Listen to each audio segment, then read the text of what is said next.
Okay. ओम नमो भगवते वासुदेवाय। ओम नमो भगवते वासुदेवाय। ओम नमो भगवते वासुदेवाय। ओम नमो भगवते वासुदेवाय। ओम नमो भगवते वासुदेवाय।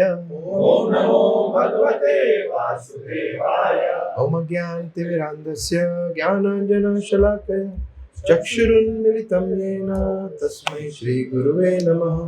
श्रीचैतन्यमनोभीष्टं स्थापितं येन भूतले स्वयं रूपा कदा मह्यं ददाति स्वपदान्तिकं।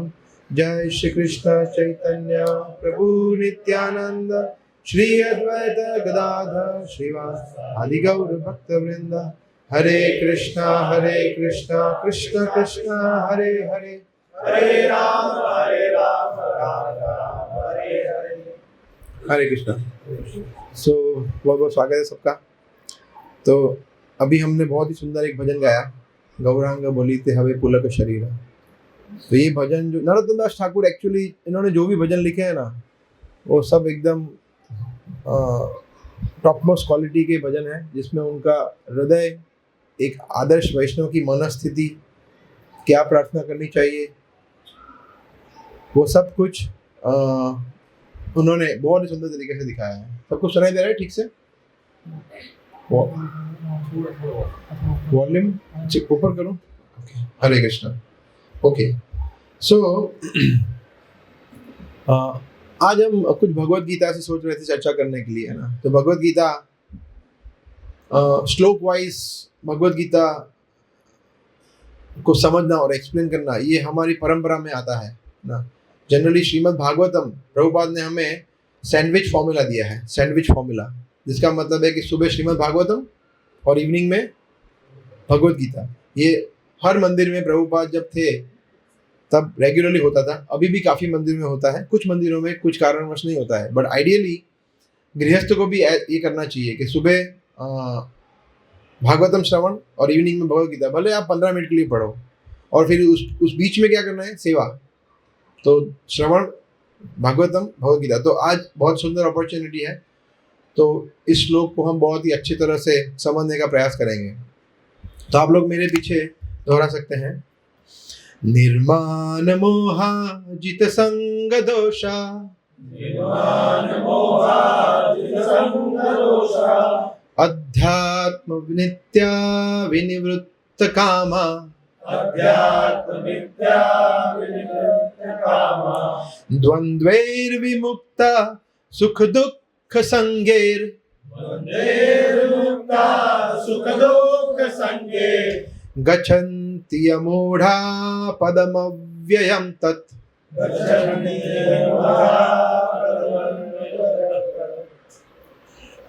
तो वी हैव हिंदी भगवद गीता। उसमें से बिकॉज दूसरा माइक नहीं है तो मैं ही पढ़ लेता हूँ शब्दार्थ और ठीक है, ट्रांसलेशन पढ़ते हैं प्रभुपाद के द्वारा।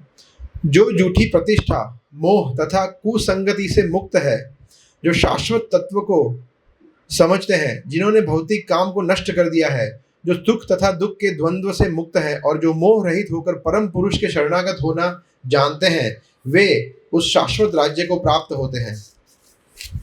तात्पर्य इस डिवाइन ग्रेस ऐसी भक्ति वेदांत स्वामी श्री प्रभुपाद के द्वारा यहाँ पर शरणागति का अत्यंत सुंदर वर्णन हुआ है। इसके लिए जिस प्रथम योग्यता की आवश्यकता है वह है मिथ्या अहंकार से मोहित न होना।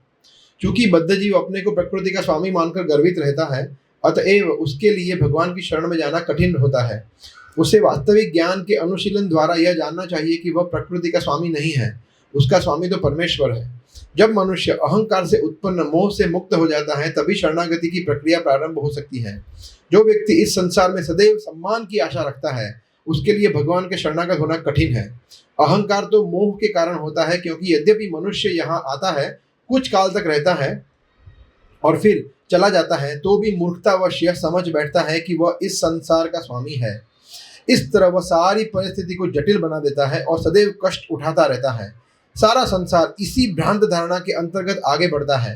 लोग सोचते हैं कि यह भूमि या पृथ्वी मानव समाज की है और उन्होंने भूमि का विभाजन इस मिथ्या धारणा से कर रखा है कि वे इसके स्वामी हैं। मनुष्य को इस भ्रम से मुक्त होना चाहिए कि मानव समाज ही इस जगत का स्वामी है। जब मनुष्य इस प्रकार की भ्रांत धारणा से मुक्त हो जाता है तो वह पारिवारिक, सामाजिक तथा राष्ट्रीय स्नेह से उत्पन्न कुसंगतियों से मुक्त हो जाता है। ये त्रुटिपूर्ण संगतियां ही उसे इस संसार से बांधने वाली है। इस अवस्था के बाद उसे आध्यात्मिक ज्ञान विकसित करना होता है। उसे ऐसे ज्ञान का अनुशीलन करना होता है कि वास्तव में उसका क्या है और क्या नहीं है। और जब उसे वस्तुओं का सही सही ज्ञान हो जाता है तो वह सुख दुख, हर्ष विषाद जैसे द्वंद्वों से मुक्त हो जाता है। वह ज्ञान से परिपूर्ण हो जाता है और तब भगवान का शरणागत बनना संभव हो पाता है। तो भगवद गीता में इस अध्याय में जिसका शीर्षक क्या है 15वें अध्याय का, पुरुषोत्तम योग, है ना, जिसमें भगवान अपने विषय में किस तरह से वो पुरुषोत्तम है, किस तरह से उनका धाम सबसे उत्तम है, उसके विषय में बताते हैं हमें। तो ये 5वां श्लोक है जिसमें ट्रांसलेशन क्या है, तो हम इसको वर्ड बाय वर्ड समझेंगे। सबसे पहला वर्ड क्या है, नी, निर्माण मोह, उसमें नी का मतलब होता है नहीं होना, विदाउट, है ना। निर्मान, मान का मतलब होता है मान, है ना। तो सबसे पहले क्या बताया, भगवान बता रहे हैं, ये कृष्ण स्वयं बता रहे हैं मान नहीं रखना है। और तात्पर्य में प्रभु बता रहे हैं ना, जब व्यक्ति मान की अपेक्षा करता है, मान चाहते हैं वो, तो फिर उसको आध्यात्मिक चीज़ों को समझना बहुत कठिन हो जाता है। मान जो है वो बहुत ही बड़ा इम्पेडिमेंट है हमारे भक्ति में जीवन में, बहुत ही बड़ा अवरोध है। इसीलिए हम लोग रोज सुबह गाते हैं ना, क्या गाते हैं, इससे रिलेटेड क्या गाते हैं, अमानी न मान देना, है ना। तो अमानी न मान देना शिक्षाष्टकम में कौन से नंबर का श्लोक है ये, 3rd, है ना। अमानी न मान देना त्रिनादपि सुनिचेन तरोरपि सहिष्णुना अमानी न मान देना कीर्तनीय सदा हरि। तो अमानी न बहुत ही इजी है बोलना कि मान की आशा नहीं रखना, बट कोई मतलब बद्ध जीव हमेशा ये चाहता है कि मुझे मान मिले, सम्मान मिले, ऑफिस में, घर में, है ना, फ्रेंड सर्कल में, सोसाइटी में, नेशन में, हर एक व्यक्ति ये चाहता है कि, कृष्ण यहाँ पे बोल रहे हैं निर्मान, मान नहीं रखना है। So those who are free from false prestige, ये बहुत ही सबसे ज़्यादा इम्पोर्टेंट है। तो हमें सबसे पहले ये समझना है कि हमें या कोई भी व्यक्ति को किस बात का रिस्पेक्ट चाहिए, रिस्पेक्ट किस बात का चाहिए, है ना। रिस्पेक्ट कुछ झंडे गाड़े हो तो रिस्पेक्ट चाहिए ना, किया क्या है कि रिस्पेक्ट चाहिए। तो सबसे पहले तो हमें ये समझना है कि हम कौन है और हमारी वैल्यू क्या है, हम कितने तुच्छ है।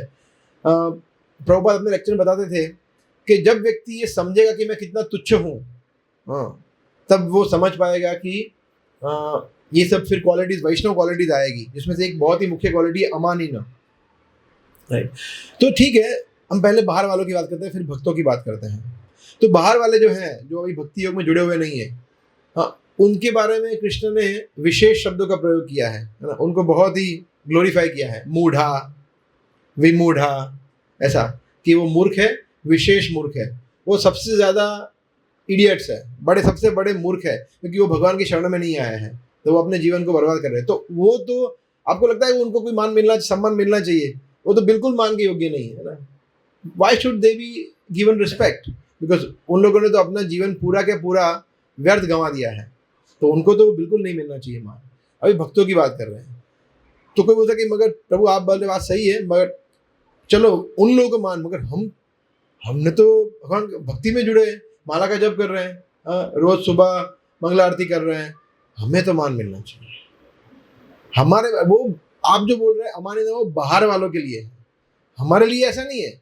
हमें तो 100% मान मिलना चाहिए, बिकॉज हम लोग अभी कृष्ण के भक्त हो चुके हैं, हम लोग स्पेशल हो चुके हैं, है ना। ऐसा कोई व्यक्ति सोच सकता है। तो उसके लिए ये तर्क हमें करना चाहिए कि हमने कौन से बड़े बड़े झंडे गाड़े हैं। सबसे पहले हमें बोलना है कि हमने क्या किया है। हमने मिशन के लिए, मूवमेंट के लिए, संस्था के लिए, हमारे खुद के लिए भी हमने क्या किया है। जैसे हमारे आचार्य है, बड़े बड़े गुरुजन है, प्रभुपाद है, उनकी तुलना अगर हम करें तो हमने क्या किया है? 0.0001% भी कुछ नहीं किया है। तो कितना अभी लंबा सफर तय करना बाकी है, और फिर भी हमें सम्मान चाहिए। इसलिए एक निर्माण बहुत इंपॉर्टेंट है। और ये कॉन्स्टेंटली जब हम ये सोचेंगे कि हम कितने तुच्छ हैं, हमारा साइज कितना है, देखो वो 6 फीट 6 फीट है ना, वो बॉडी भी अच्छा बना है, तो ये साइज है हमारा, हम सबको पता है साइज कितना है ना। जो दुनिया में कोई माइक्रोस्कोप बना ही नहीं है हमारे साइज नापने के लिए। तो बाल के अग्रभाग का 10,000वां हिस्सा, उसमें हम क्या क्या मान की अपेक्षा रखते हैं? जैसे चींटी है, अब वो चींटी यहाँ से पसार हो रही है तो हम वेट करते हैं, ओह पहले चींटी को पसार होने देते हैं फिर आराम से चलते हैं। ऐसा कभी सोचते हैं हम?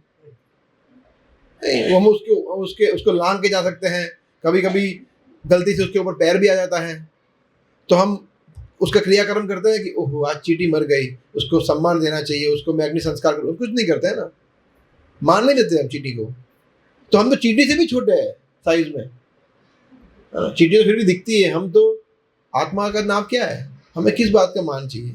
और हमने किया भी कुछ नहीं है, और आगे देखेंगे हम हमारी क्वालिटीज, है ना। तो सबसे पहले हमें समझना है कि मान 100% हम उसको डिजर्व नहीं करते हैं, इसलिए निर्माण बहुत इंपॉर्टेंट है। फिर नेक्स्ट वर्ड क्या है? निर्माण मोहा। मोहा का मतलब क्या होता है? मोह, है ना। अच्छा आप बताइए, आप में से कुछ मोह को क्या आप समझते हैं? मोह का मतलब क्या समझते हैं? अटैचमेंट, आसक्ति। फिर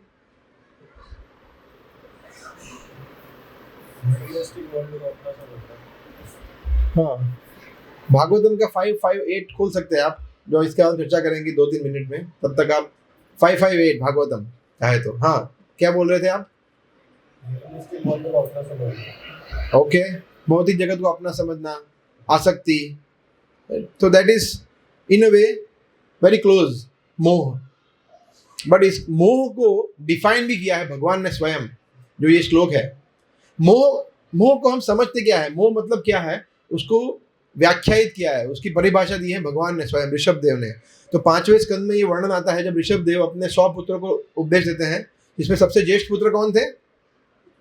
हाँ नहीं, भरत महाराज। हाँ, ज्येष्ठ पुत्र तो भरत महाराज के पिता थे, हाँ, जिनके नाम से पूरा भारत देश पड़ा है ना। भरत उनके पिता जो भगवान स्वयं थे, ऋषभ देव, जब वो अवतरित हुए तब उन्होंने अपने 100 पुत्रों को सही समय पे उपदेश दिया, जो भागवतम की सबसे सुंदर शिक्षाओं में से एक है ना। उसमें ये 8वां श्लोक आता है, वो 5वां जो अध्याय है ना, that is instructions to his sons. ऐसा ही है ना, 5वां पूरा अध्याय वही है ना, शिक्षा है 5वें स्कंद का। तो उसमें 8वां श्लोक जो है ना, मिल गया आपको? पुंसः स्त्रिया मिथुनी भावमेतम तयोर्मिथो हृदय ग्रंथि माहु अतो गृह क्षेत्र सुताप्त वित्तये जनस्य मोह अयम अहम ममेति। तो मोह, जनस्य, जन मतलब साधारण लोगों में, मोह क्या है? ये अयम मतलब ये मोह है। तो क्या है वो मोह? क्या है? अहम ममेति। अहम का मतलब क्या है? मैं, और मम मतलब मेरा, इति ये मानना, मैं और मेरा ये मानना, ये मोह है। तो ये हम समझते हैं कि हाँ बात तो सही है, बट इसको डिफाइन किया है बहुत क्लियरली, है ना। आगे 3 जो स्टैंजा दिया है उसमें क्या है? पुंस स्त्रिया, पुंस मतलब पुरुष और स्त्री मतलब स्त्री, मिथुनी भावेतम, वो दोनों के बीच का जो आकर्षण है, स्त्री और पुरुष के बीच का आकर्षण, उससे क्या आता है? तयो मतलब बोथ, दोनों, है ना। तयो मिथो का मतलब होता है एक दूसरे के बीच में, दोनों को ऐसा लगता है। ऐसा नहीं कि सिर्फ स्त्री को लगता है, पुरुष को नहीं लगता है, और उसको लगता है, दोनों को लगता है कि हम तो एक दूसरे के लिए बने हुए, जन्म जन्म का रिश्ता है। और फिर क्या होता है? हृदय ग्रंथि, हार्ट टू हार्ट रिलेशनशिप। मैंने दिल तुझको दिया, तेरा दिल मेरा हो गया, तेरा दिल इसको गया, उसका, ये तो चलता रहता है ये सब। तो ये हृदय का ग्रंथि है, ग्रंथि ऋषभ देव बोलते हैं। तयोर मिथो ग्रंथि आहु मतलब लोग ऐसा कहते हैं, ऐसा लोग कहते क्या है कि स्त्री और पुरुष के बीच का जो आकर्षण है, शारीरिक आकर्षण, लस्ट, वो इतना बढ़ जाता है कि वो इतना जोरदार नॉट हो जाता है, इतना जोरदार गठबंधन हो जाता है। और फिर क्या होता है, अतः, अतः मतलब उसके बाद, देयर आफ्टर क्या होता है, 5 चीज बताई है, गृह, क्षेत्र, सुत, आप्त, वित्त। गृह का मतलब हम समझते क्या होता है, घर।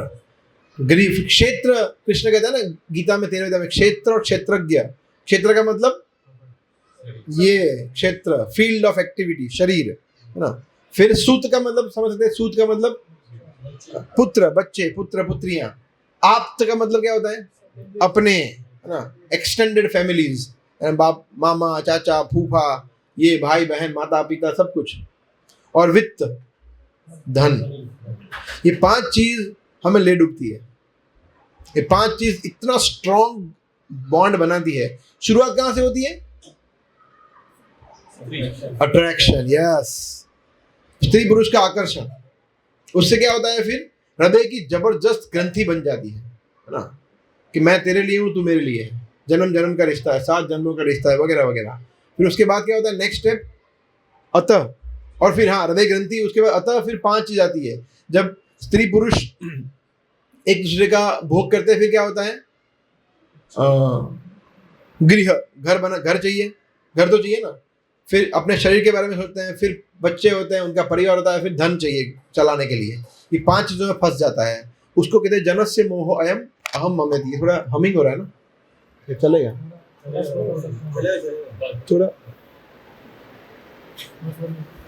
हरे कृष्णा, ठीक है। या सो a very strong bond,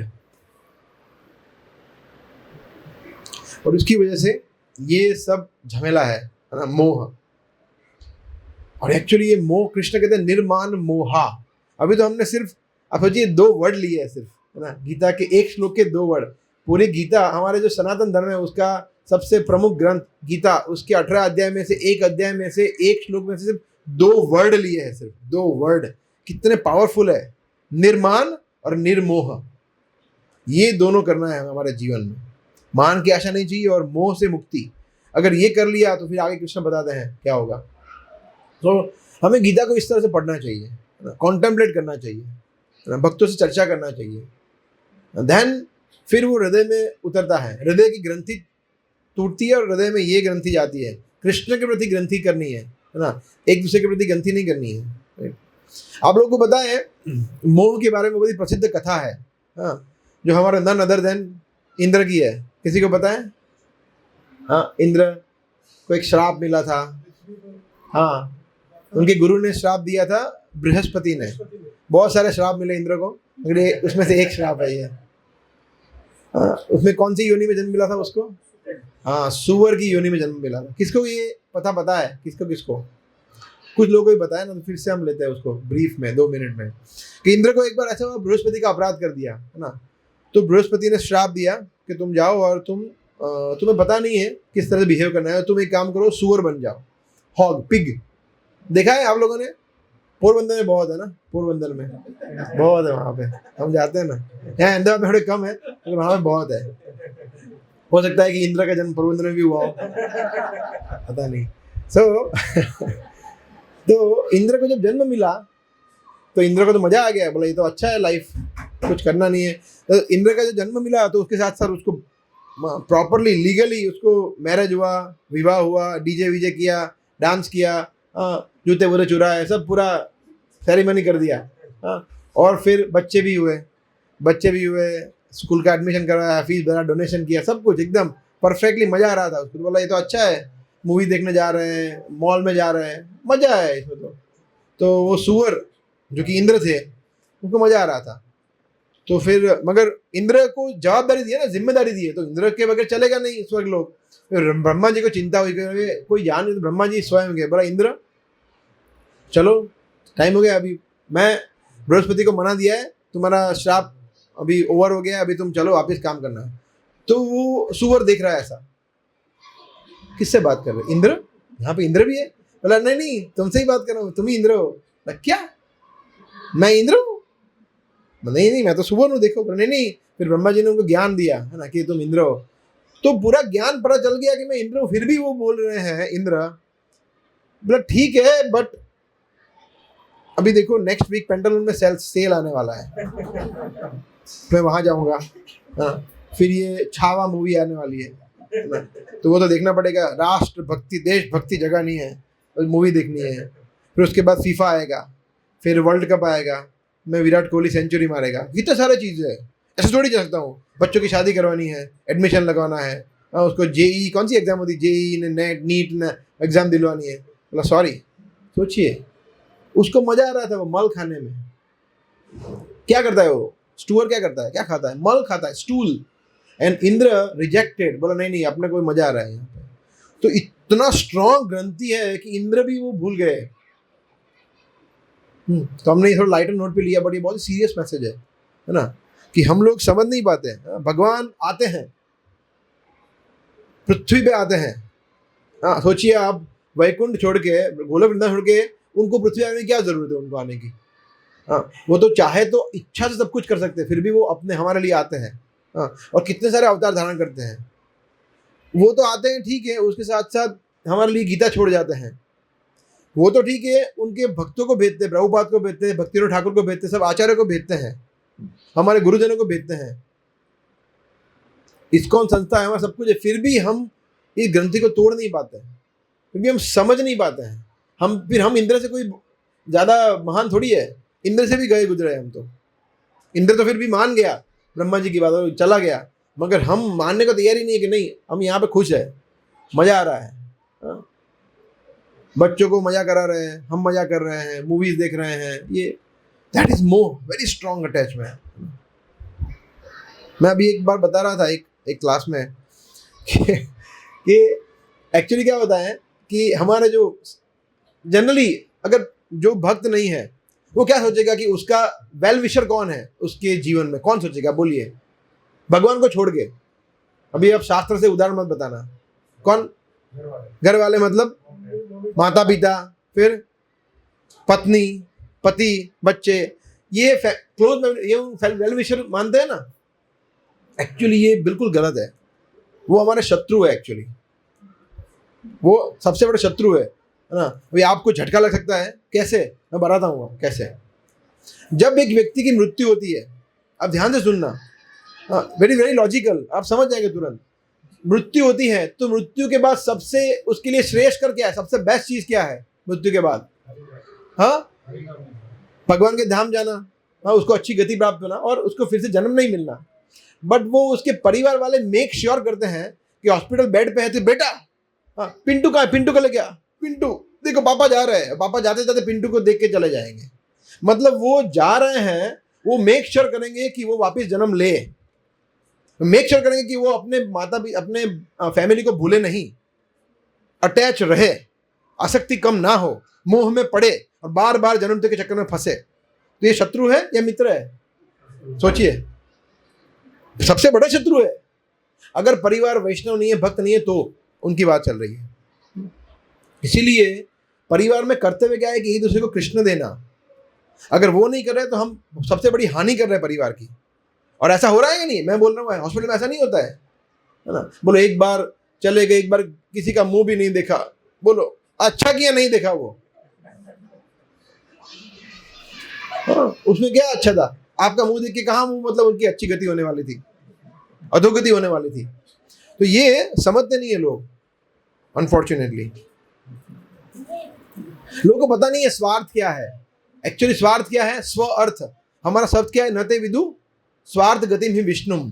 Prahlad महाराज कहते हैं कि लोग न ते विदु, ते मतलब वो लोग, न मतलब नहीं जानते, विदु मतलब जानना। क्या? स्व अर्थ, हमारा अर्थ, स्व मतलब हमारा खुद का अर्थ, मतलब स्वार्थ।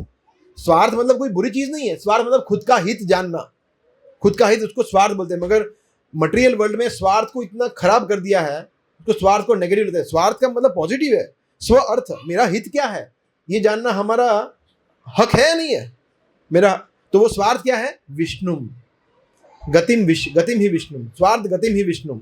हमारा गति क्या है? वो स्वार्थ है, विष्णु है, कृष्ण है, वो है हमारा सबसे बेस्ट गति, सबसे हमारा मोस्ट, सबसे ज़्यादा इंटरेस्ट उसमें होना चाहिए। तो लोगों को पता ही नहीं है। इसलिए अभी हम आगे बढ़ेंगे श्लोक में, तो कृष्ण क्या कर रहे हैं नेक्स्ट, अध्यात्म नित्या। तो वो स्वार्थ कब आएगा, जब व्यक्ति नित्य अध्यात्म में रहेगा, स्पिरिचुअल जीवन जिएगा, अध्यात्म भक्ति में जीवन जिएगा। नित्य एक ऐसे शब्द है, नित्य सततम, जो भगवान ने कई कई बार एवरी अदर श्लोका में भगवान ने यूज किया है, राइट। कृष्ण बलम प्रभु सततम कीर्तयन्तो माम नित्य युक्ता उपासते, और कितनी बार एक एक श्लोक में, कुछ कुछ श्लोकों में 3-3 बार यूज किया है भगवान ने, नित्य, ऑलवेज। उसका मतलब है कि कृष्ण बोल रहे हैं कि कृष्ण भक्ति वो फुल टाइम प्रोसेस है, पार्ट टाइम नहीं है। इनके लिए फुल टाइम है, हमारे लिए पार्ट टाइम, ऐसा नहीं है। कृष्ण भक्ति में पार्ट टाइम का कंसेप्ट ही नहीं है कोई, एवरीथिंग इज फुल टाइम। नहीं तो भगवान ने ऐसा नहीं बोलते कि ब्रह्मचारी सन्यासी के लिए फुल टाइम है, गृहस्थ के लिए सिर्फ 2 घंटा करना है, ऐसा बोलते हैं ना कृष्ण, ऐसा नहीं बोला है। 24 आवर्स हमारे लिए भी, it may appear shocking, but उसको हमें चैनलाइज करना है। आप 24 घंटा माला का जप नहीं करना है, 24 घंटा गीता नहीं पढ़ना है, मगर वैरायटीज चाहिए ना हमें। बट 24 आवर कृष्ण भक्ति में एंगेज रखना है अपने मन को, ये इंपॉर्टेंट है। तो यहां बोले कृष्ण बोले नित्य, अध्यात्म नित्य, कि हमेशा आध्यात्मिक जीवन में रहेंगे तो फिर ये होगा। तो फिर क्या होगा, हमारी गति पता चलेगी हमें कि हमारी गति स्वार्थ क्या है, तो मोह से छूटेंगे, तो मान की आशा नहीं रखेंगी। इसलिए सेंटर पॉइंट कृष्ण बता रहे हैं अध्यात्म नित्या। या ओके, अभी कोई व्यक्ति बोल सकता है कि ठीक है, तो हम तो अध्यात्म नित्या करते ही है ना। चलो नित्य नहीं करते मगर करते तो हैं फ्रीक्वेंटली, हम लोग जानते हैं, पढ़ते हैं, माला का जप करते हैं, 16 माला करते हैं, श्रवण भी करते हैं, बुक रीडिंग करते हैं, लेक्चर सुनते हैं, सब कुछ करते हैं, राइट। तो थियोरेटिकली तो हमें पता है, हमें ये भी पता है कि मोह क्या है, हमें ये भी पता है कि अमानिंदा क्या है। तो आपसे भी मैं प्रश्न पूछना चाहता हूँ कि फिर भी हृदय की जो ये ग्रंथि है, ये टूट क्यों क्यों नहीं सकती, या इतने स्ट्रांगली बॉन्डेड क्यों है। जो 5 चीजें बताई ना, गृह क्षेत्र सूत आप्त वित्तय, उससे इतना स्ट्रांग बॉन्डिंग हमारा क्यों है, इतना जोरदार मोह क्यों है, बताइए। बताइए क्यों ऐसा है कि ये मोह या ग्रंथि छूट नहीं पाती। आसपास में हमारा सर्कल, हमारे आसपास के संग बुरा है ना। फिर बताइए, तो बहुत इजी क्वेश्चन है, आपको जो लगता है वो प्रैक्टिकल। अपब्रिंगिंग ऐसी है सब। अपब्रिंगिंग, हाँ मतलब वातावरण ऐसा है, ऐसा बोल सकते हैं, ठीक है। फिर पेरेंट्स की इच्छा ऐसी है कि हाँ वो हो गया अपब्रिंगिंग, वातावरण। कुछ और बोलिए अभी, वही तो नहीं। हाँ वही तो है, मोह क्यों जा नहीं रहा है। ओके ठीक है, तो वो तो हार्डवेयर में प्रॉब्लम है। और उसके अलावा अज्ञान में है। फिर मुझे लगा इसमें बहुत सारे उत्तर आएंगे। स्वामित्व की, अभी देखो जोरदार भक्ति शास्त्री वाले आंसर आने लगे एकदम हेवी। और सालों से ऐसे सिंपल उत्तर, सालों से वो आ गया, उन्होंने पता नहीं बता, जन्मों बोल रहे, आप तो साल बोलो, जन्मों के बोल रहे, सुपर। हाँ ये भी एकदम थियोरेटिकल वाला, एकदम आइडियल आंसर। शरीर नहीं लोभ आता है। हाँ तो ये थोड़ा नियरर क्वेश्चन, ऐसे प्रैक्टिकल चाहिए। और बताइए, खुद चाहते नहीं, इच्छा नहीं है।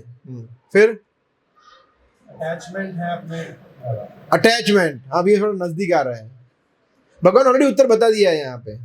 पहला है संग दोषा। देखिए आप गीता को बंद मत कर दीजिए, खुली रखिए फोन में, है ना, उसको रेफर करना है बार बार, इस श्लोक को पूरा निचोड़ना है ना, तभी तो कुछ अमृत निकलेगा इसमें से, मंथन करेगा तो। जित संग दोषा, जित को छोड़ दीजिए, जीतने की बात बाद में करेंगे। संग दोषा का क्या है ट्रांसलेशन हिंदी में? संगति के दोष। संगति है ना, कोई बोला था ना संगति, ये एक मेन रीजन है। संगति, जैसा संग वैसा रंग। Stop, we can stop and restart. संगति, संग दोषा, संगति का बहुत बड़ा प्रॉब्लम है ना, तो संगति एक रीजन है। और फिर कृष्ण बोल रहे हैं आध्यात्म नित्य के बाद क्या लिखा है? विनिवृत्त कामा। तो विनी को छोड़ देते हैं। वृत्त कामा, वृत्त कामा, काम का मतलब क्या है? काम का मतलब क्या होता है? लस्ट, डिजायर, बहुत सारी इच्छा है। और वृत्त मतलब सुपर डुपर स्ट्रॉन्ग।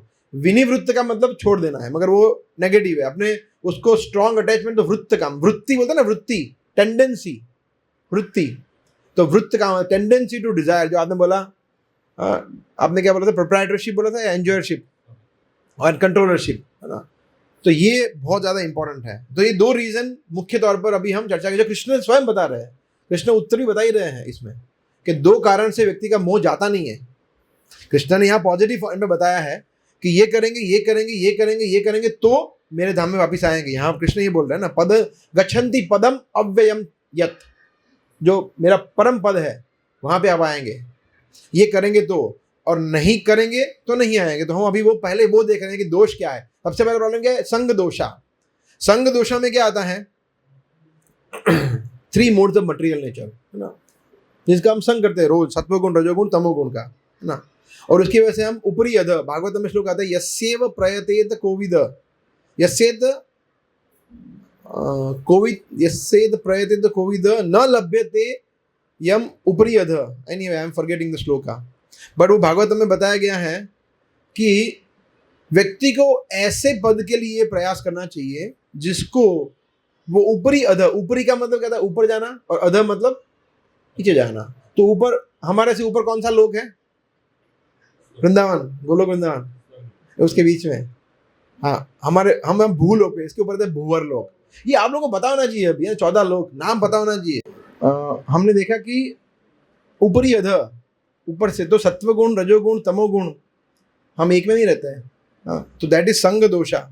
उसकी वजह से ये प्रॉब्लम होता है, बिकॉज हम लोग सत्वगुण में रह नहीं पाते हैं, है ना। तो आप बताइए, ऐसे कौन सी क्रियाएं हैं जो आप करते हैं जब आप सत्वगुण में होते हैं? एग्जाम्पल, सत्वगुण के एग्जाम्पल बताइए, जिसमें प्रैक्टिकल एग्जाम्पल, जो सत्वगुण में आप मानते हैं जिसको। उसमें भक्ति वाली चीजें मत, वो सत्वगुण में नहीं आती है, वो अलग कैटेगरी है ना, वो वासुदेव अवस्था है, शुद्ध सत्व है। सत्व गुण की बात है। दान पुण्य करना नहीं, नॉट नेसेसरली। फैमिली की सेवा, मैं एग्जाम्पल लेता हूँ आपको, एग्जाम्पल, एक्सरसाइज करना, हेल्थ के लिए अच्छा एक्सरसाइज करना, हाँ, लेजी नहीं होना, दैट इज सत्वगुण। सात्विक खाना खाना, दैट इज सत्वगुण।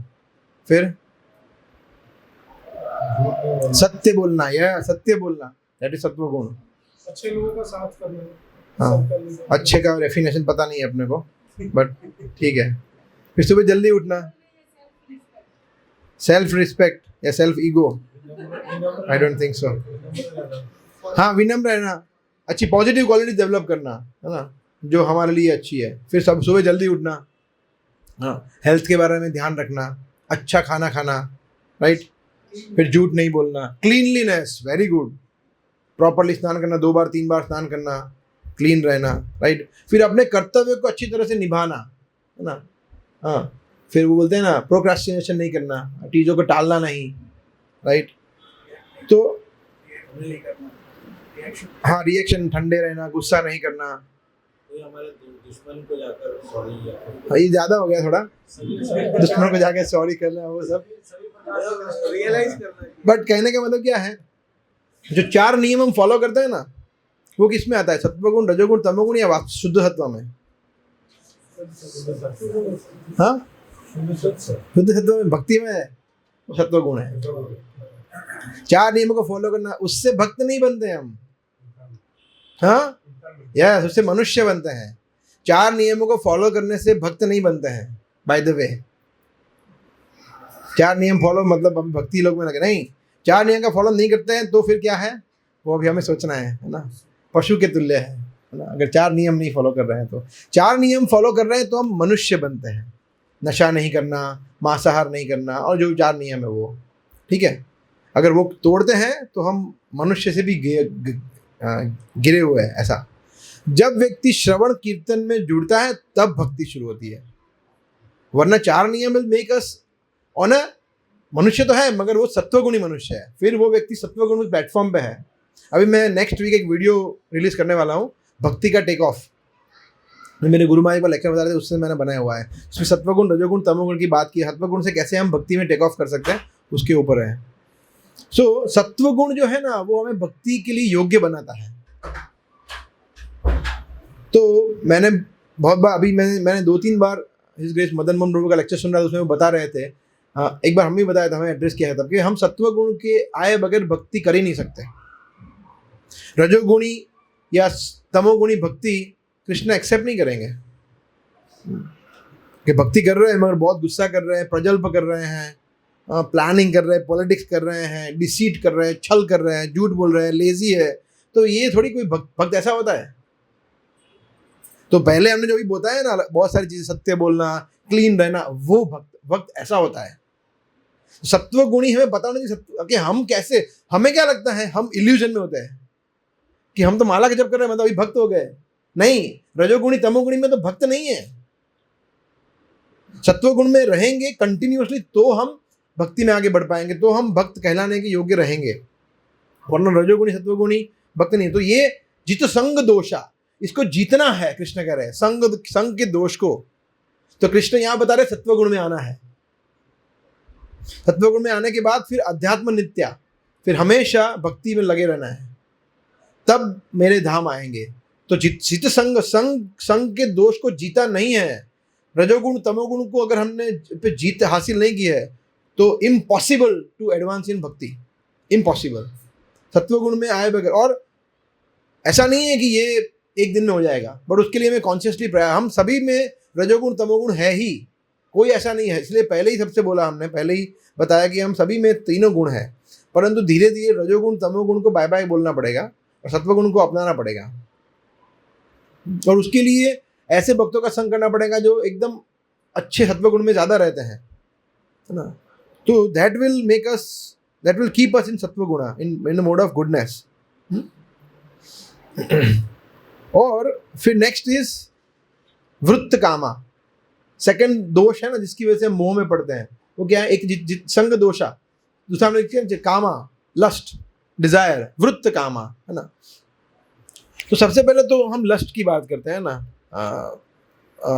मेल फीमेल अट्रैक्शन के बारे में। तो प्रभुपाद ने, मैं तात्पर्य पढ़ रहा था भागवतम का, I think from 7th canto, Narad मुनि का जो युधिष्ठिर महाराज का जो वार्तालाप है उसमें आता है। तो प्रभुपाद ने बहुत स्ट्रॉन्ग स्टेटमेंट दिया है। प्रभु बता रहे थे कि मनुष्य जीवन हमें क्यों मिला है पता है। कोई ऐसा पूछता है, आप बताइए मनुष्य जीवन क्यों मिला है, बोलिए, टेक्स्ट बुक आंसर दीजिए। भगवान के धाम जाने के लिए, प्रेम प्राप्त करने के लिए, सेवा प्राप्त करने के लिए, ऐसे ही हाँ मुक्ति होने के लिए। प्रभुपाद क्या बोले पता है, सेक्स डिजायर से छूटने के लिए, ताकि हम लस्ट से छूट जाए, इसलिए मिला है कि हम इसमें पड़े नहीं वापस, हम उससे फ्रस्ट्रेट हो जाए, हम उससे डिस्गस्ट हो जाए। कुत्ता कभी नहीं कर सकता ये, उसको तो मजा आता है, बिल्ली कुत्ता बंदर वो नहीं कर सकते, मगर एक मनुष्य हायर नॉलेज की मदद लेकर इससे छूट सकता है, लस्ट से, सिर्फ मनुष्य। प्रभुपाद ने क्या स्ट्रॉन्ग स्टेटमेंट लिखा है कि मनुष्य जीवन में इसलिए मिला है ताकि हम इस जो ये भाव है भोग करने की इच्छा, पर स्त्री पर पुरुष से या वट एवर, योर ओन स्त्री ओन पुरुष what ever, right, but in general स्त्री पुरुष के बीच में जो आकर्षण है उससे छूटने के लिए मिला है मनुष्य जीवन। So that was very very good point, है ना। But anyway that is one part. But सिर्फ ऐसा नहीं है, अगर उससे छूट भी गए तो मतलब हमने लस्ट पे विजय प्राप्त कर लिया, ऐसा नहीं है। इच्छाएं तो रहती हैं, अलग अलग इच्छाएं होती है ना। एंजॉय करने की इच्छा होती है कि फेसबुक देखते हैं, बहुत टाइम हो गया, फिर रील्स देख लेते हैं, यूट्यूब देख लेते हैं, तो ये भी एंजॉय करने की इच्छा है। उसमें हो सकता है कि आप कपिल शर्मा का शो देख रहे हो, है ना, हो सकता है, ऐसा भी हो सकता है कि आप एंजॉय, मतलब मैं नहीं है इसमें कुछ 4 दिन को तोड़ नहीं गए हम, कोई व्यभिचार नहीं है, nothing, pure clean comedy, but enjoy करने की इच्छा तो है। तो ये विनिवृत्त कामा नहीं है। क्रिकेट देख रहे, क्रिकेट में क्या है प्रभु जी, क्रिकेट में क्या प्रॉब्लम है, उसमें तो क्या है, हेल्दी रहते हैं, थोड़ा खेलते भी है, थोड़ा देखते भी है, दोनों करते हैं, साइकिलिंग भी करते हैं, तो ये सब फिर एंजॉय करने की इच्छा, क्योंकि हम एंजॉय करना चाहते हैं, हमें मजा लेना है। कृष्ण कहते हैं वो प्रॉब्लम है। विनिवृत्त कामा। तो यस, एंजॉइंग स्पिरिट। आप बताइए, विल फिनिश इन 7-8 मिनट्स। आप बताइए, एग्जाम्पल दीजिए एंजॉइंग स्पिरिट के। जनरली जो हम सब लोग, हाँ, एंजॉइंग स्पिरिट में क्या क्या चीज़ें आती हैं। जैसे मैंने एक एग्जाम्पल दिया, कपिल शर्मा का शो देखना। ऐसा आप बताइए और क्या क्या चीज़ें आ सकती है। हाँ, शॉपिंग करना। ठीक है, शॉपिंग थोड़ा ज़्यादा हो जाएगा, बिकॉज इंपॉर्टेंट चीज़ों का शॉपिंग। अभी जूते लेने पड़ते हैं ना, बिकॉज वो चाहिए, फट गए तो लेने पड़ेंगे, तो वो नेसेसिटी, तो मतलब नेसेसिटी चीज़ तो शॉपिंग ठीक है। और बताइए। हाँ, गॉसिपिंग करना, मूवीज देखना। मूवी, और रुकिए मूवीज को थोड़ा इलॉबरेट करते हैं। मूवीज में लोग जस्टिफाई करते हैं कि ये मूवीज तो देशभक्ति का है, उसको देख सकते हैं। इस मूवी में हमारी हिस्ट्री दिखाई है, वो देख सकते हैं। इस मूवी में हमारे व्यक्तित्व कैसा अच्छा, वो देख सकते हैं। तो जस्टिफाई करने लगते हैं फिर हम अपने आप को, है ना। तो ये जस्टिफिकेशन नहीं है। एक मूवी देख सकते हैं, प्रभुपाद का जो मूवी आया था ना, है ना, कितने लोगों ने देखा? हम सब ने देखा था, हम लोग सब गए थे मूवी। आप आए थे हमारे साथ? ये हम लोग गए थे, यहाँ पूरे मंदिर सब भग गए थे। That is a different movie, but generally yes movie. और आप क्या बता रहे थे?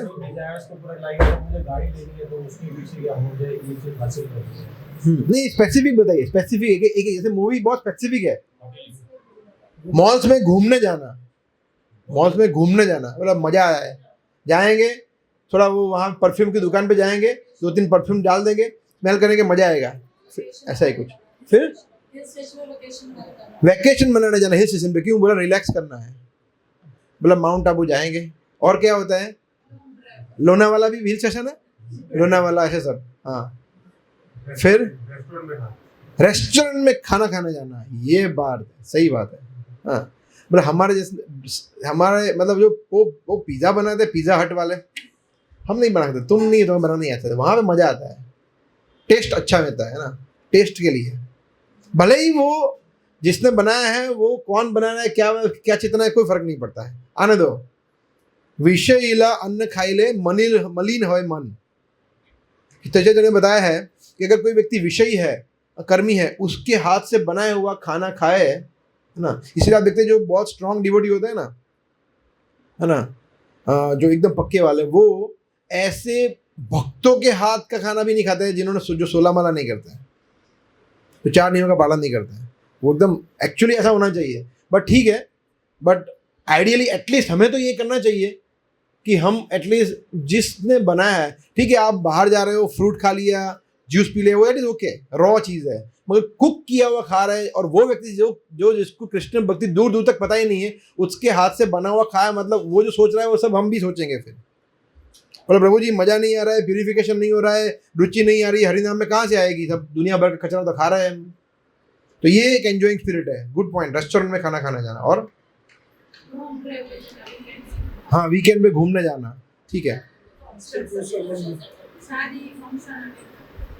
हाँ, वो अगेन मिक्स्ड है। कुछ होता है जो बहुत ज़रूरी जाना पड़ता है, मगर फिर भी उसको एंजॉइंग स्पिरिट से लेना, कि जाएंगे वहाँ मज़ा आएगा, बातें करेंगे, बहुत फूफा मिलेंगे, चाचा मिलेंगे, बातें करेंगे, हाँ, फिर खाना खाएंगे, वहाँ पे पिज़्ज़ा खाएंगे। So that is like not good.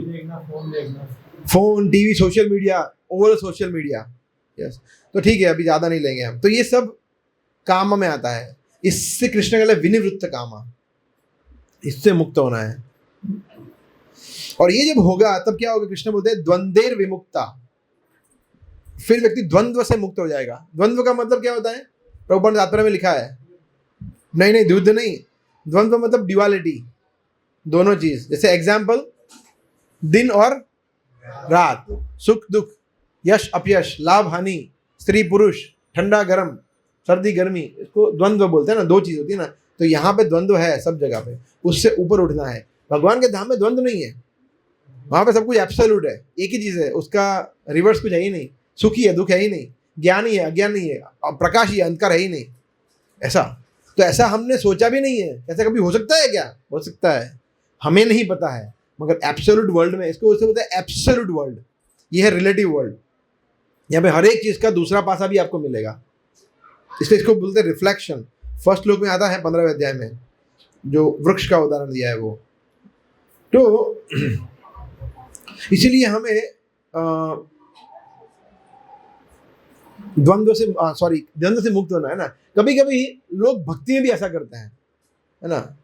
आप में से कुछ लोगों ने ऐसा अनुभव शायद किया हो, शायद नहीं किया, पता नहीं, बट आप बोल सकते हैं हाइपोथेटिकली कि भक्ति में ऐसी चीज जो अच्छी लगती है और कुछ चीज अच्छी नहीं लगती है। नहीं लगती है वो बताइए, जो अच्छी लगती है भक्ति में बताइए, ऐसा कुछ बताइए, बोलिए। भक्ति में ऐसा हो सकता है, हाँ, सुबह जल्दी उठना, हाँ बोला ये एक अच्छी चीज नहीं बनाई है, ये बाकी सब अच्छा है। फिर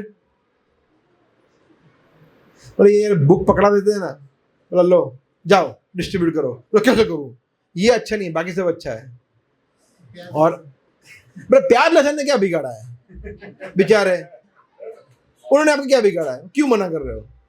और चाय बेचारी निर्दोष उग रही है अपने आप, आपने उनका अब क्या बिगाड़ा।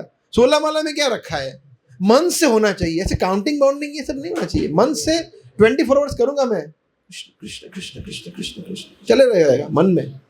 हाँ, तो ये सब चीजें लोग सोचते हैं कि भक्ति में ये अच्छा है, एई भाल एई मंद, चित्र चर्चा बताया, ये सर्व मनो धर्म, ये मन का सब है हमारा। तो अगर कृष्ण भक्ति में अगर हमें भी ऐसा कुछ लगता है कि ये अच्छी लगती है, ये अच्छी नहीं लगती है, ये प्रभु जी अच्छे लगते हैं, ये प्रभु जी अच्छे नहीं लगते हैं, इनका लेक्चर अच्छा है, इनका लेक्चर अच्छा नहीं है, चैतन्य चरितामृत अच्छा नहीं लगता है, भागवतम अच्छा लगता है, ये भगवान के अवतार का लीला सुनना अच्छा लगता है, इनका अच्छा नहीं लगता है। अगर ऐसा कभी भी हमें होता है ना, तो सब बहुत बड़ा रोग है हमें, we are in serious problem. अगर भक्ति से जुड़ी कोई भी चीज हमें अगर अच्छी नहीं लग रही है तो मतलब हमें जॉन्डिस हो गया है, सब कड़वा लग रहा है ना, वी नीड ट्रीटमेंट।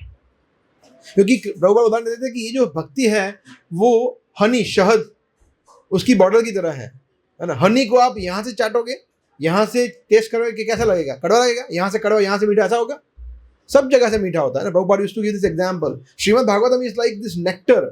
अब उसको फर्स्ट पेज पढ़ो, सेकंड पेज पढ़ो, लास्ट पेज पढ़ो, कहीं से भी कोई भी श्लोक पढ़ो, इट इज अमृत सब जगह।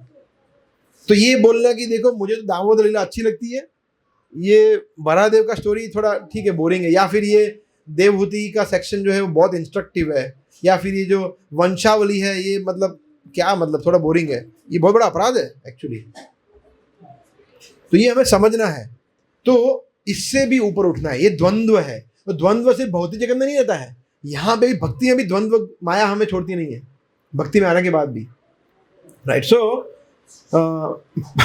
प्रभुपाद ये उदाहरण देते थे, ये बहुत स्ट्रेंज उदाहरण है। प्रभुपाद उदाहरण देते थे भौतिकवादी लोगों के लिए कि वो लोग क्या बोलते हैं कि मल, है ना, मल का उदाहरण देते हैं, मल कि this side of stool, this side of stool, मतलब ये जो मल का ये भाग है ना वो अच्छा है, ये भाग अच्छा नहीं है, मतलब ये गीला है और ये वेट है, ये ड्राई है, तो कौन सा अच्छा है, मतलब दोनों मल है। तो भौतिक जगत में कुछ अच्छा नहीं है, एवरीथिंग इज थर्ड क्लास। मतलब अमेरिका में अच्छा है, चाइना में अच्छा नहीं है, मतलब गांव में अच्छा है, सिटी में अच्छा नहीं है, सब जगह गांव भी बेकार है, सिटी भी बेकार है, भौतिक जगत पूरा बेकार है।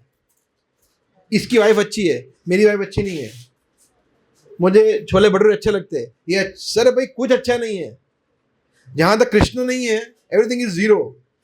ये हमारे चेतना में घुस जाना चाहिए, तब जाके कृष्ण कहते हैं गच्छन्ति पदम अव्ययम तत्, फिर भगवान के धाम हम पहुंच पाएंगे, फिर हम एलिजिबल होंगे भगवान के धाम जाने के लिए, है ना। So last 1-2 minutes I wanted to take, ये थोड़ा आगे है ना घड़ी भाई, 9:24 हुआ है, ओके गुड गुड, ठीक है, but anyway we are on time. So आप बताइए लास्ट में कि हमने आज जो चर्चा किया उसमें से क्या क्या क्वालिटी है जो डेवलप करने से हम भगवान के धाम जा पाएंगे, जो कृष्ण इस श्लोक में बता रहे हैं। मोह का त्याग करना, हाँ ये पहला पॉइंट था ना, निर्माण मोहन, फिर जित संग दोषा, सेकंड पॉइंट जित संग दोषा के संग को, बुरे संग को छोड़ना है ना। फिर आसक्ति या मोह, अगेन गुड पॉइंट। फिर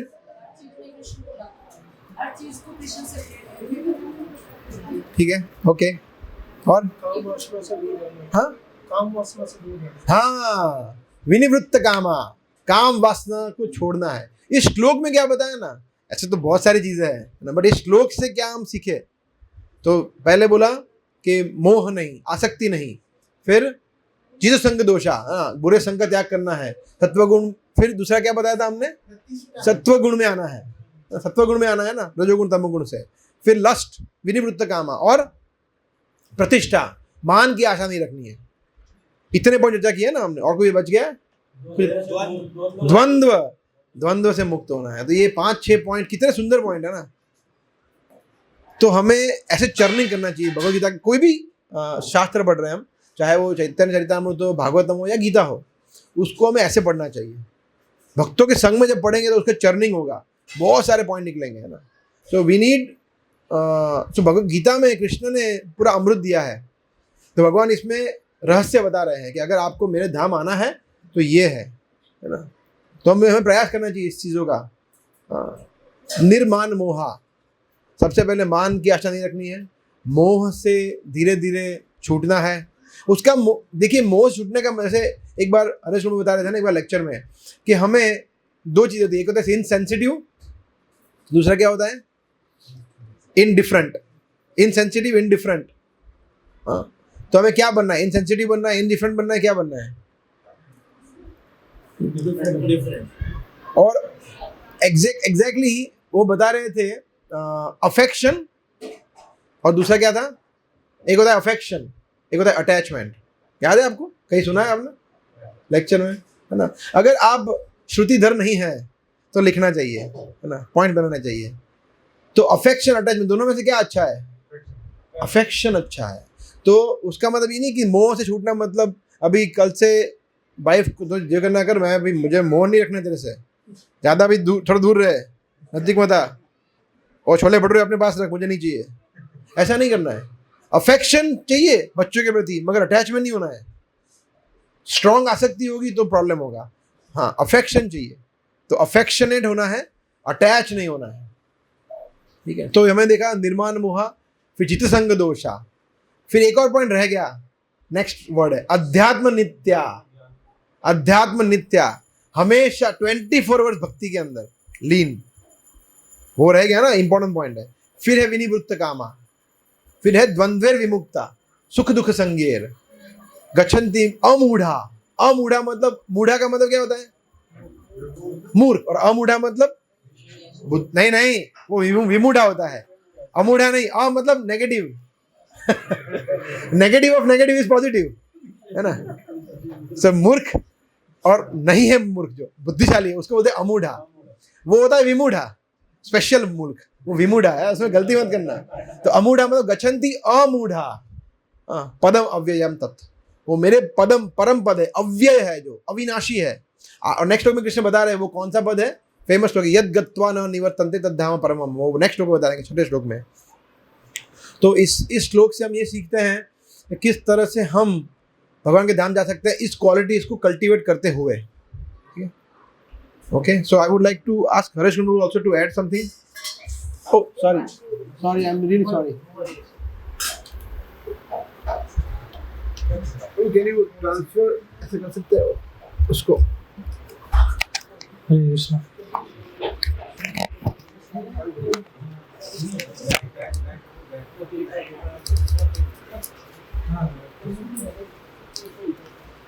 काफ़ी अच्छा बताया प्रेम विलास लोगों ने, और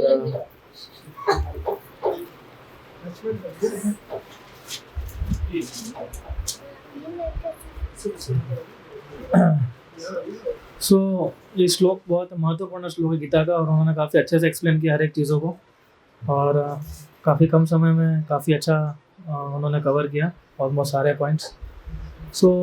जैसे इन्होंने बताया लेक्चर में कि सबसे इम्पोर्टेंट चीज़ क्या है, मोह, यानी इस मोह से जैसे भी करके बाहर निकलना। तो जब इन्होंने दोपहर को मुझे बोला था कि ये श्लोक हम लेंगे, तो मैं परपट पढ़ रहा था, तो उसमें एक चीज़ बहुत अच्छी लगी मुझे परपट प्रभुपाद की, तो उसमें मैं बता सकते हैं इसमें कि प्रभुपाद बोलते हैं कि when one is freed from such a false notion, he becomes free from all the false associations caused by family, social, and national affection.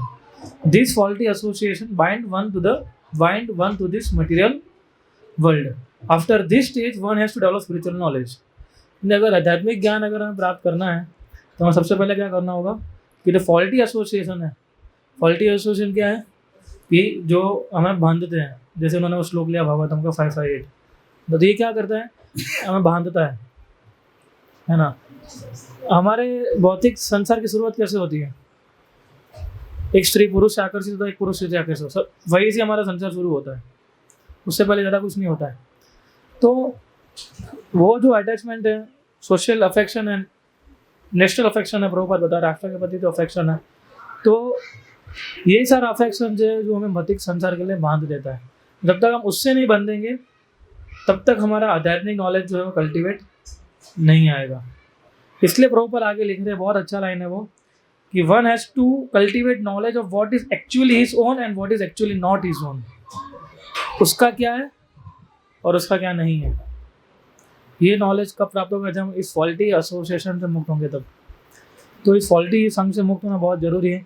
तो काफ़ी सारे पॉइंट्स अच्छे से कवर किए हैं प्रेम विलास लोगों ने, it was very fantastic class. So पर मैं इतना ही ऐड करूँगा इसमें कि ये जो जब तक हम लोग इस प्रकार के संघ से बाहर नहीं निकलेंगे तब तक आध्यात्मिक प्रगति करना बहुत मुश्किल है।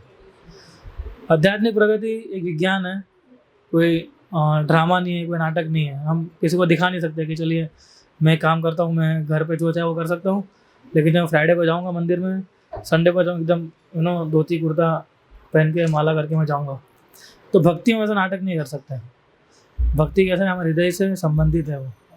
जब तक ये संग नहीं निकलेगा तब तक आध्यात्मिक जीवन में हमारी प्रगति हो ही नहीं पाएगी। कुछ समय तक हम कर सकते हैं ऐसा, लेकिन एक न एक समय क्या हो जाएगा, हम गिर पड़ेंगे, है ना। तो प्रभुपाद ने जो हमें संस्था दी है, परफेक्ट मोमेंट दिए श्रील प्रभुपाद जी ने, कि इधर ऐसे लोग आगे बढ़ ही नहीं पाते हैं, है ना, जो अपने आप को नाटक करना चाहेंगे या जो ये भी सोचेंगे कि नहीं थोड़ा आध्यात्मिक चीज़ भी करते हैं, थोड़ा भौतिक चीज़ में रुचि रखते हैं, दोनों चीज़ साथ में करेंगे, तो वो पॉसिबल नहीं है। दोनों चीज़ साथ में कर सकते हैं, नहीं कर सकते हैं। इधर प्रॉपर क्लियरली बोल रहे हैं कि जब तक वो अटैचमेंट नहीं निकलेगा तब तक आध्यात्मिक जीवन हमारा शुरुआत भी नहीं होगा।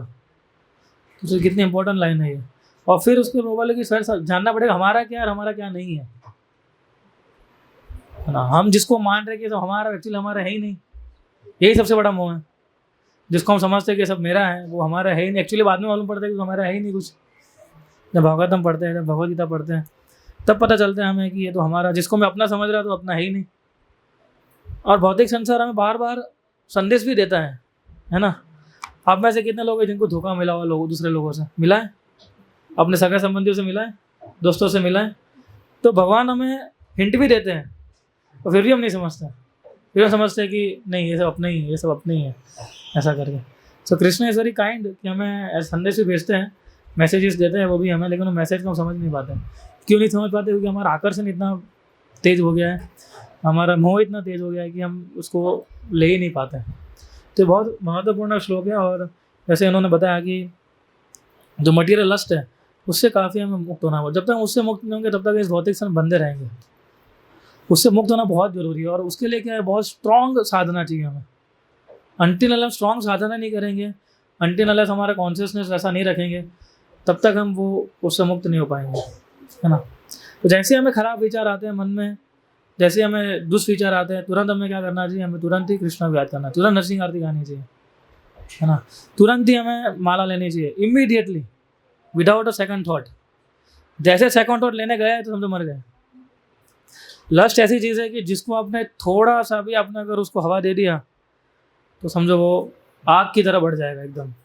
आग कैसे बढ़ती है ना, अगर आग को ऑक्सीजन दे तो कैसे बढ़ती है वो, तो ये ऐसा है ना। अगर आप थोड़ा सा भी हवा दे दिया, फूंक मार ली थोड़ी सी भी, तो एकदम बढ़ जाएगा, उसको तुरंत बुझाना पड़ेगा हमें, तब जाके हम लोग इस भौतिक आकर्षण से मुक्त हो पाएंगे। फिर हमारा आध्यात्मिक जीवन शुरू होता है, तब तक शुरू नहीं होगा, है ना। तो वैसे आप सोचिए गीता का एक श्लोक के अंदर कितना सुख समझ सकते हैं। ऐसे भगवद गीता 700 श्लोक कृष्ण ने हमें दिए हैं। इसलिए मैं आप सबसे एक ही रिक्वेस्ट करूँगा कि आप सबको भगवद गीता रोज़ पढ़नी चाहिए हमें, है ना।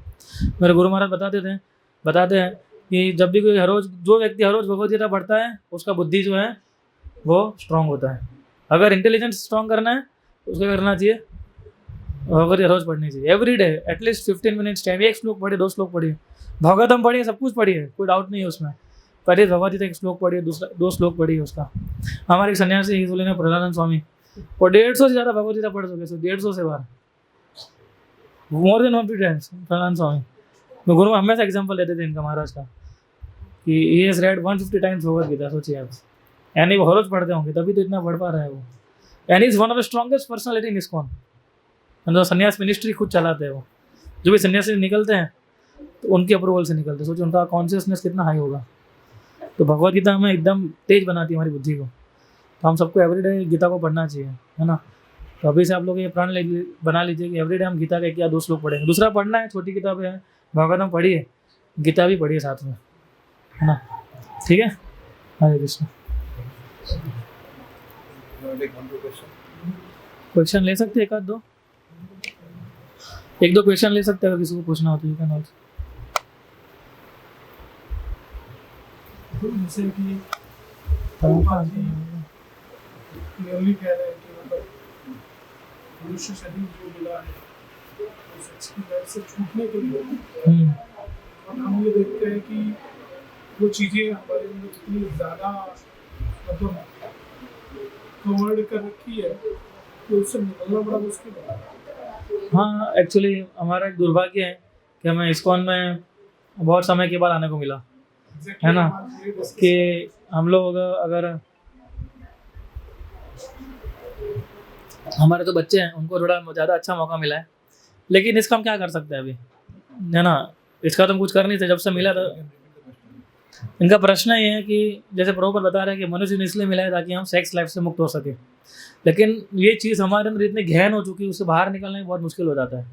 कितना भी कोशिश करते हैं, कितना भी ट्राई तरीके से पड़ी हुई थी, प्रोमिनेंट तरीके से, बोल हम तो फिर भी काफ़ी सुधरे हुए हैं उन लोगों से, तो है ना। वो तो मतलब कुत्ते बिल्ले की तरह थे। जब प्रभुपाद ने जब गए थे तो कुत्ते बिल्ले की तरह थे वो सारे।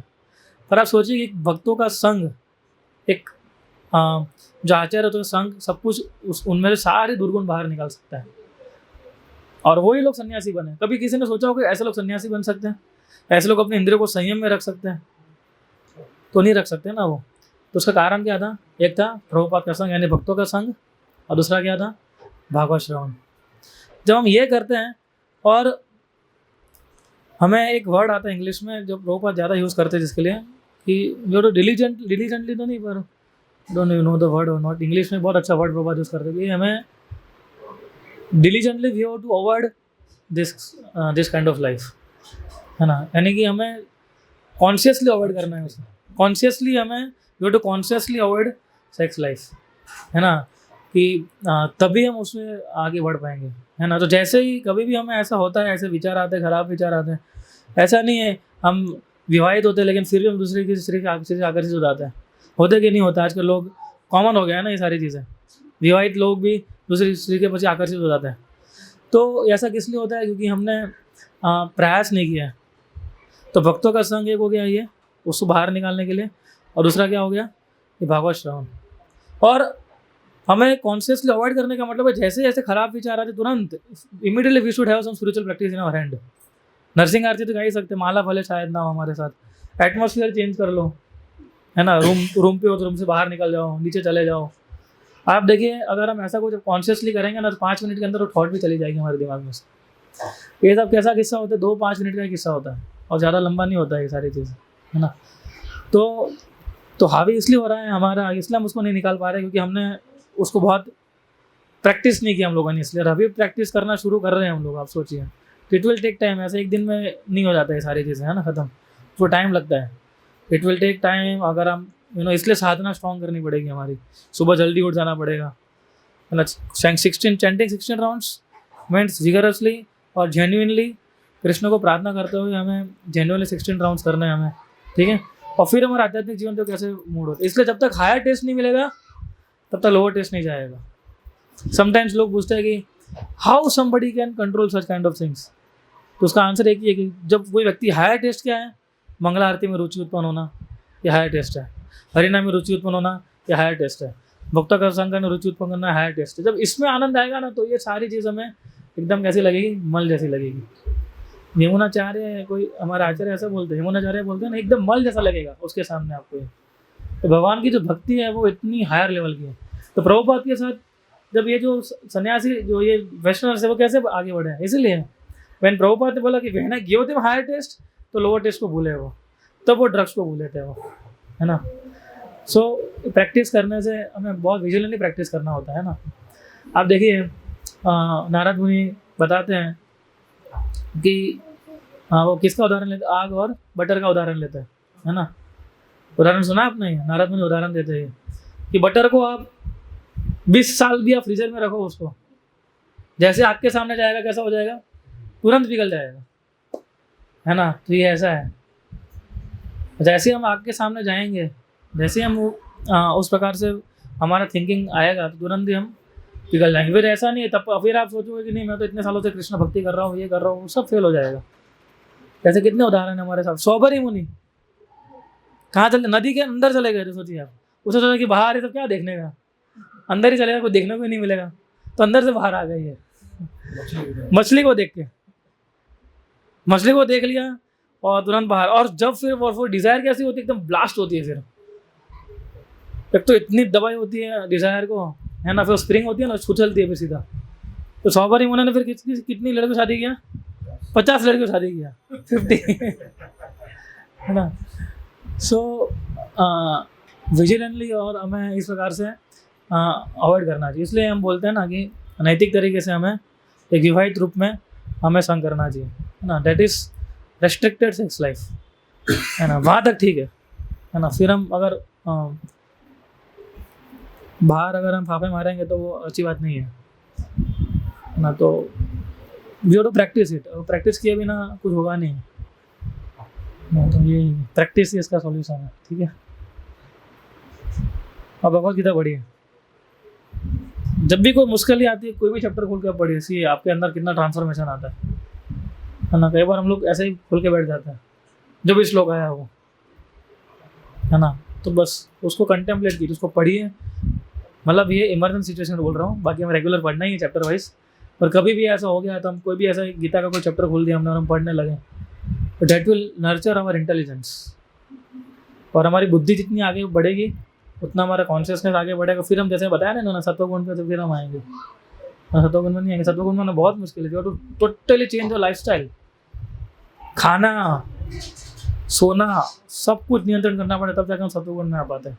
और फिर हमारी वाणी देखो, फिर हमारी वाणी कैसी होती है, धीरे धीरे धीरे हमारी वाणी जो है वो शुद्ध होने लगती है फिर। और फिर हम जो बोलते थे कानों के अंदर से हृदय में उतरता है, तो वो सत्वगुण का बहुत ज़्यादा फायदा है। ब्लिसफुल लाइफ जीना चाहिए बस। कृष्णा भक्ति ब्लिसफुल है, स्ट्रेसफुल नहीं है।